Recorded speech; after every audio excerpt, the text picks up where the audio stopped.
पंडित रामकृष्ण महाराज, हम हर बार आपकी प्रशंसा के लिए शब्द कहां से ढूंढ लाए।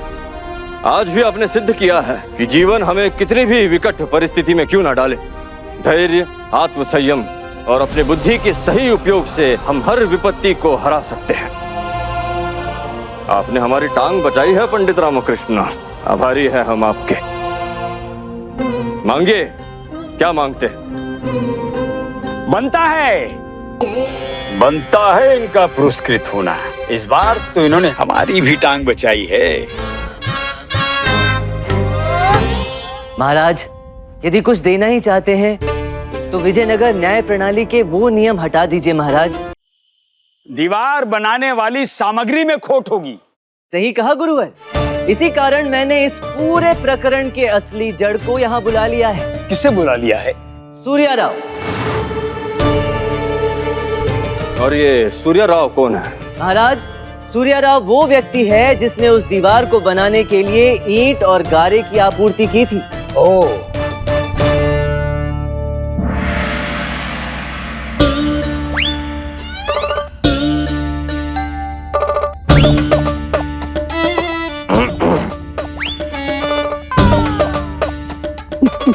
अपनी धोती तो इनसे संभाली नहीं जा रही, ईंट सामग्री क्या संभालेंगे ये महाशय? ऐसी बात नहीं है गुरुदेव, ईंटें तो संभाल लेते हैं, भारी होती है ना। पर धोती में थोड़ी समस्या है, इतनी हल्की है, कहाँ संभालूं। कहने का तात्पर्य ये है कि मेरी धोती संभालने में खोट हो सकती है, किंतु मेरे ईंटों में खोट नहीं हो सकती महाराज।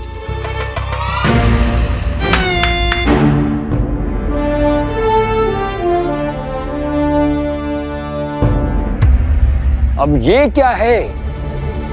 ये इनके निर्दोष होने का प्रमाण है गुरुवर।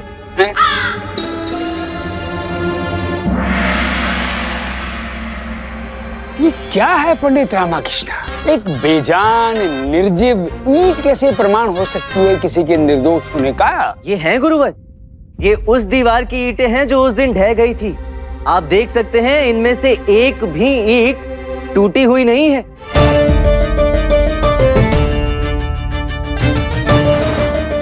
महाराज, इन ईंटों का टूटा हुआ ना होना इस बात का प्रमाण है कि उस दीवार को बनाने के लिए जिन ईंटों का उपयोग किया गया था वो ईंटें उच्च गुणवत्ता वाली ईंटें थीं। अर्थात जिन्होंने उन ईंटों की आपूर्ति की उनमें कोई खोट नहीं था। स्पष्ट है कि सूर्याराव निर्दोष हैं। तो फिर ये दीवार टूटी कैसे? गुरुवर, दीवार का निर्माण केवल ईंटों से नहीं होता, उसमें रेती और गारे का उपयोग भी किया जाता है। दीवार में ईंटें भले ही कितनी निष्ठा तन्मयता से लगाई जाएं, किंतु उसे जोड़ती तो रेती और गारा ही है ना। जितनी उच्च गुणवत्ता की रेती उतना ठोस जड़, जितना ठोस जड़ उतनी लंबी निर्माण की आयु। अब यदि इस दीवार ने इतनी कम आयु में अपने प्राण त्याग दिए तो ये प्रत्यक्ष है कि उसमें उपयोग की जाने वाली रेती घटिया थी, सस्ती थी। तो अब यदि इस पूरे प्रकरण को देखा जाए महाराज, तो वास्तविक दोषी वो मनुष्य है जिसने इस दीवार के निर्माण हेतु रेती की आपूर्ति की। यदि रेती का स्तर इतना निम्न नहीं होता तो दीवार नहीं गिरती और ना ही ये पूरा मसला खड़ा होता। दीवार में रेती की आपूर्ति करने वाले को बुलाया जाए अभी, तत्काल। उसकी आवश्यकता नहीं है महाराज। क्यों? क्योंकि रेती की आपूर्ति करने वाला स्वयं इस समय दरबार में उपस्थित है महाराज। कौन है वो? सूर्याराव, आप दरबार को बताएंगे कि आपने रेती किससे मंगवाई थी? ये सुब्बाराव से महाराज। सुब्बाराव?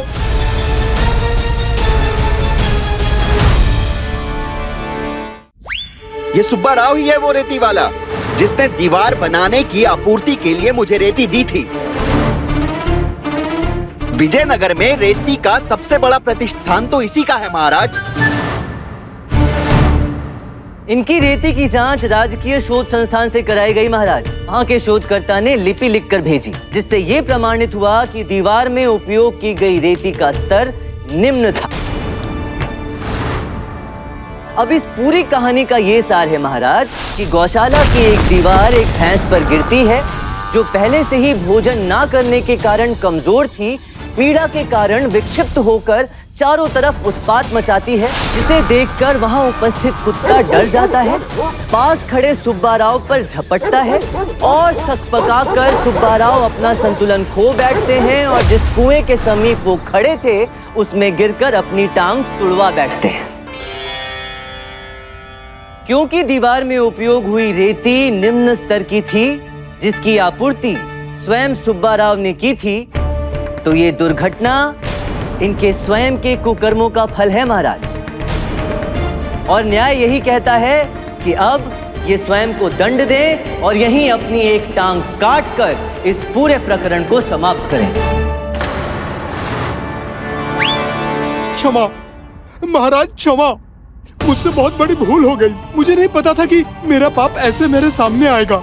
महाराज, जो हुआ मैं उसी के योग्य था। पहले ही अपनी एक टांग गवाकर अपने किए का दंड भोग रहा हूँ और अगर मेरी दूसरी टांग भी कट गई तो भिक्षा मांगने के अतिरिक्त मेरे पास कोई विकल्प नहीं बचेगा। क्षमा कर दीजिए महाराज मुझे। अब नियम तो नियम है बंधु, आंख के बदले आंख, हाथ के बदले हाथ, पैर के बदले पैर। न्याय के लिए यहाँ राजगुरु जैसे दरबार के अति विशिष्ट व्यक्ति को नहीं छोड़ा गया, आपको कैसे छोड़ दें? इस दुष्कर्मी का दूसरा पैर भी काट दिया जाए।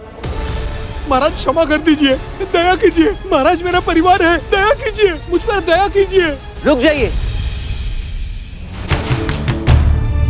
विजयनगर न्याय प्रणाली का एक नियम और भी है महाराज। यदि शिकायतकर्ता अपनी याचिका वापस ले ले तो उसके इस पूरे प्रकरण को खारिज माना जाएगा और इससे संबंधित किसी भी प्रकार की प्रक्रिया मान्य नहीं होगी।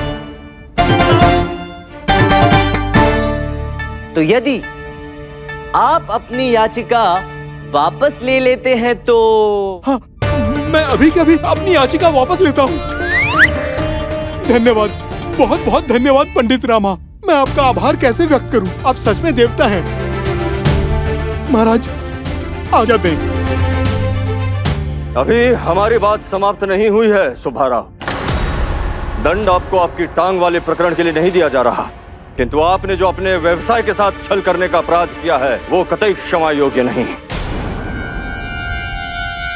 आपकी बनाई निम्न स्तरीय रेती के निर्माण से न जाने कितने निर्दोष लोगों के प्राण जोखिम में पड़े होंगे। इसलिए उन सभी भवन प्रतिष्ठानों को जो आपके निम्न स्तरीय रेती से बने हैं तुड़वाकर उन्हें पुनः निर्माण किया जाएगा और आपको आजीवन इस व्यवसाय के लिए प्रतिबंधित किया जाता है। साथ ही 2 वर्ष की कठोर कारावास का दंड सुनाया जाता है। दया महाराज, मेरा परिवार है। ले जाइए इन्हें। मुझे दंड मत दीजिए, मुझे छोड़ दीजिए महाराज। महाराज महाराज महाराज। पंडित रामकृष्ण महाराज, हम हर बार आपकी प्रशंसा के लिए शब्द कहां से ढूंढ लाए। आज भी आपने सिद्ध किया है कि जीवन हमें कितनी भी विकट परिस्थिति में क्यों न डाले। धैर्य, आत्मसंयम और अपनी बुद्धि के सही उपयोग से हम हर विपत्ति को हरा सकते हैं। आपने हमारी टांग बचाई है पंडित रामकृष्ण, आभारी है हम आपके। मांगिए, क्या मांगते हैं? बनता है इनका पुरस्कृत होना। इस बार तो इन्होंने हमारी भी टांग बचाई है। महाराज, यदि कुछ देना ही चाहते हैं तो विजयनगर न्याय प्रणाली के वो नियम हटा दीजिए महाराज, जिसमें हाथ के बदले हाथ और प्राण के बदले प्राण मांगे जाते हैं। आंख के बदले आंख, ऐसे तो सारा संसार ही नेत्रहीन हो जाएगा महाराज। हमारे समाज को ऐसे क्रूर नियमों की आवश्यकता नहीं है। इन्हें हटा देना ही श्रेयस्कर होगा महाराज। बाकी आप जैसा उचित समझे। पूर्णतः सहमत है हम आपसे पंडित रामकृष्ण, ऐसा ही होना चाहिए। हम विजयनगर सम्राट श्री कृष्णदेव राय आज अभी इसी क्षण से विजयनगर न्याय प्रणाली से ये नियम हटा देने की घोषणा करते हैं। महाराज श्री कृष्णदेव राय की जय। महाराज श्री कृष्णदेव राय की जय। महाराज श्री कृष्णदेव राय की जय। महाराज श्री कृष्णदेव राय की जय। पंडित रामकृष्ण की जय। पंडित रामकृष्ण की जय। पंडित रामकृष्ण की जय। पंडित ये तो सीधे हो गए। जय। पंडित पंडित रामाकृष्ण की रामाकृष्ण देखा रामा, तेरा किया हुआ न्याय उचित हुआ। हाँ बंधु, कर्म स्तंभ ने कमर सीधी कर दी। पंडित रामाकृष्ण की पंडित रामाकृष्ण की पंडित कहीं मैं कर्म स्तंभ के बंधन से मुक्त तो नहीं हो गया? पंडित रामाकृष्ण की पंडित रामाकृष्ण की पंडित रामाकृष्ण। गुरुजी, पंडित रामाकृष्ण की जय जयकार हो रही है और आप मुस्कुरा रहे हैं। कभी कभी दिखावा भी करना पड़ता है।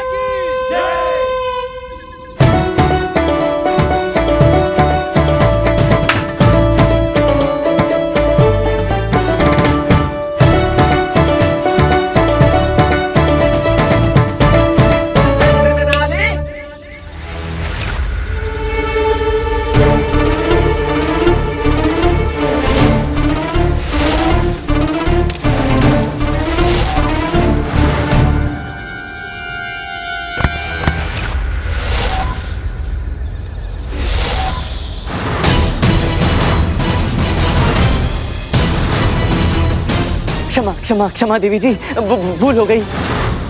हाँ, आप ठीक तो हैं?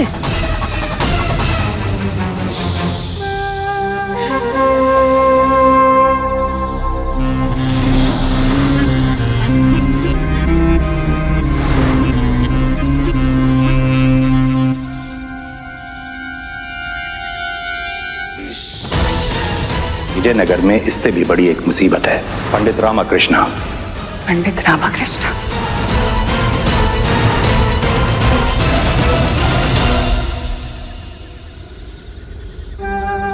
सूरज निकलने वाला है। मुझे जल्द से जल्द तथाचार्य के घर पहुंचना होगा, वरना सूरज की किरणें मुझे ध्वस्त कर देगी।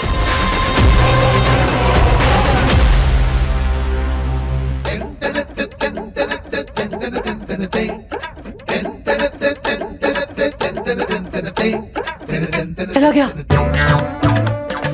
कर्म स्तंभ चला गया। मैं मुक्त हो गया, मैं मुक्त हो गया, मैं मुक्त हो गया, मैं मुक्त हो गया। कर्म स्तंभ चला गया, कर्म स्तंभ चला गया, कर्म स्तंभ चला गया। मैं मुक्त हो गया, मैं मुक्त हो गया, मैं मुक्त हो गया, मैं मुक्त हो गया। जो भी इस समस्या को सुलझाएगा वो इस कर्म स्तंभ से बंध जाएगा। जब तक कोई आपसे आपका भार लेने वाला नहीं मिल जाता, यही बोझ आपका सत्य है।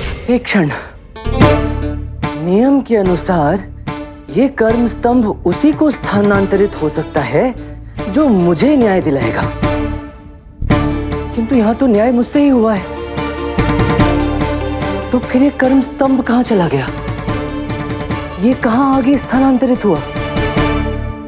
छोड़ना, मुझे क्या, मैं क्यों दान में मिली बच्चिया के दांत गिन रहा हूँ? जो हुआ अच्छा हुआ, मुझे उस कर्म स्तंभ से मुक्ति मिली। चलिए, मुक्त तो हुए इस जंजाल से, किंतु इस बार भी सारा श्रेय ये कमबख्त पंडित रामाकृष्ण ले गया। काश ये पैर कट ही गया होता। जी गुरुजी। क्या बोले? हम तो ये कह रहे थे कि गुरु माता आ गई।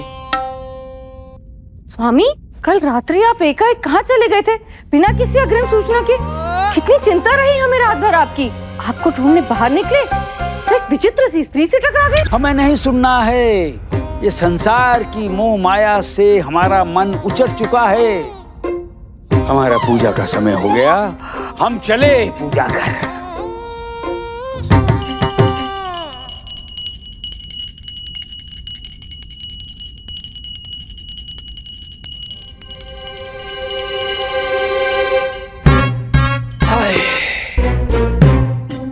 कैसी नीरस और भाव शून्य सी अनुभूति हो रही है, जैसे कोई आनंद ही नहीं बचा जीवन में। मन उचाट हो गया है सबसे।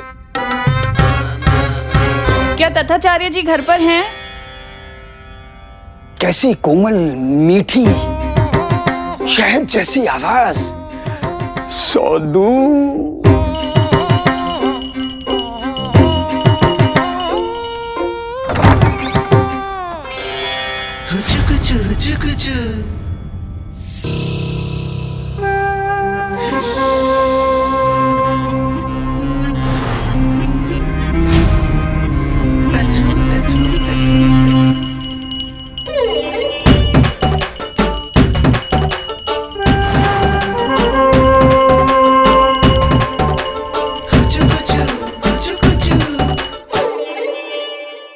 अम्मा, शारदा, नाटक मंडली।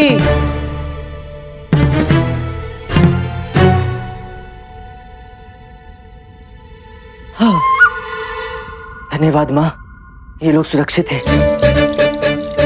अब इन्हें भी तो बताऊं कि मैं कर्म स्तंभ से मुक्त हो चुका हूं।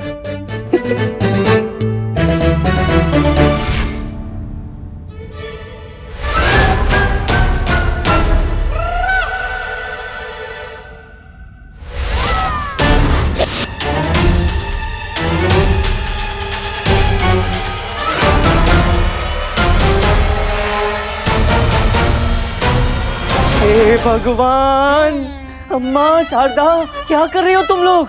क्या कर रहे हैं मतलब? कर्म स्तंभ धोकर पूजा कर रहे हैं। दिखाई नहीं दे रहा? दिखाई दे रहा है कि धोकर पूजा कर रहे हैं, पर क्यों? क्यों मतलब? कर्म स्तंभ पूजा घर में रखा, और पूजा घर में रखी हर चीज स्वच्छ होनी चाहिए ना।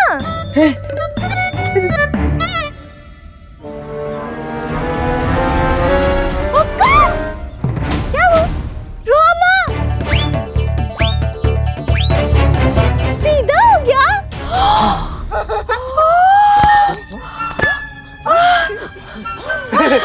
मतलब आपने प्रकरण सुलझा दिया? मैंने नहीं, हमने प्रकरण को सुलझाया है, हम सब ने। हमने प्रकरण सुलझा दी।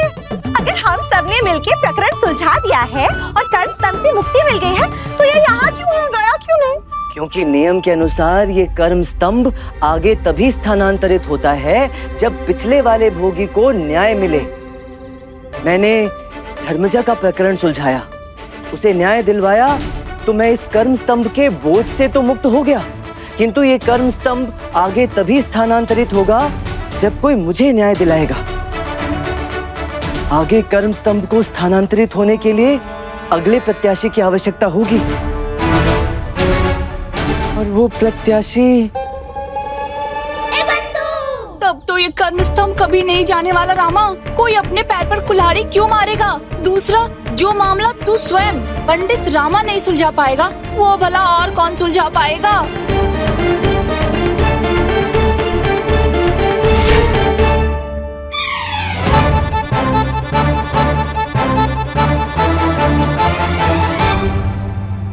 आप बाहर क्यों खड़ी हैं? भीतर आइए ना, इसे अपना ही निवास समझिए। आइए।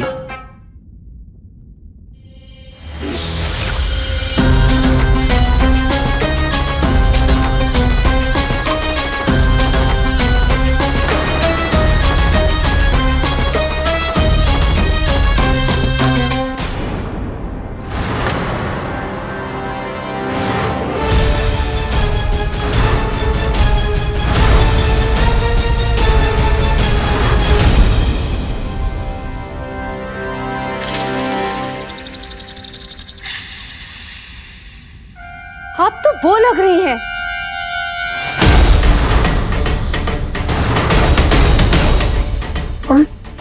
देखी देखी सी। सुनिए, क्षमा कीजिएगा, क्या आपने हमारे स्वामी को कहीं देखा? ये तो वही है जो कल रात्रि मेरे पीछे पड़ गई थी। कहीं इसने मुझे पहचान तो नहीं लिया?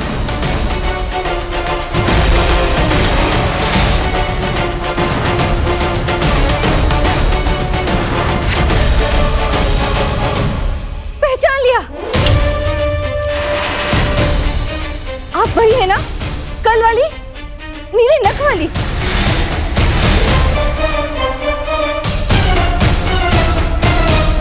आपको कोई गलतफहमी हुई होगी, आपने किसी और को देख लिया होगा। वस्त्र भी बिल्कुल ऐसे ही थे, पीछे से भी देखने में बिल्कुल आप जैसे ही दिखती थी। पक्का कल रात्रि आप हमको बाहर नहीं मिली थी?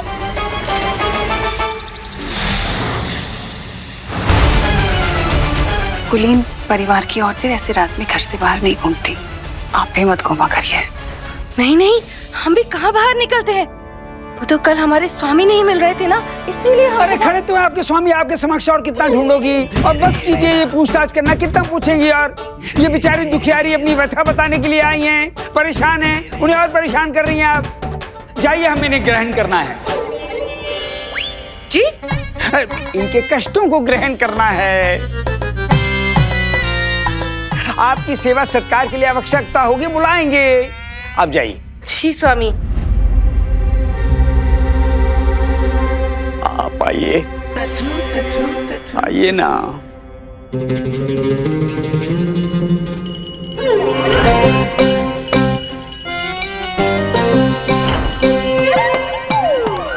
आप कौन हैं सुंदरी? कहां से आई हैं आप? आपका अभिप्राय क्या है हमारे जीवन, हमारे घर में आने का? रास्ता भटक गए, परसा से हैं। हमारा नाम लैला है। कुछ रास्ते भटकना भी अच्छा होता है। राह तो हमारे पतंगबाज गुरुजी भटक रहे हैं। सही कह रहे हैं मणि।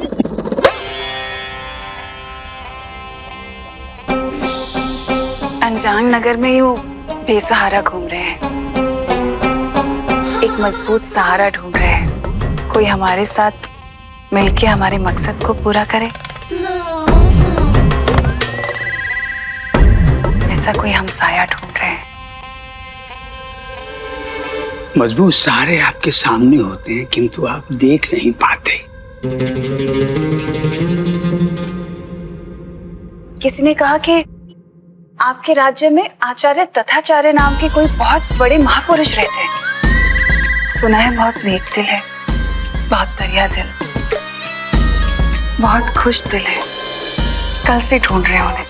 सुना है उनका दिल बहुत बड़ा है, वही हमारी मदद कर सकते हैं, जो सबके दिलों में राज करते हैं। आप अवसर तो दीजिए, आपके हृदय में रह लेंगे।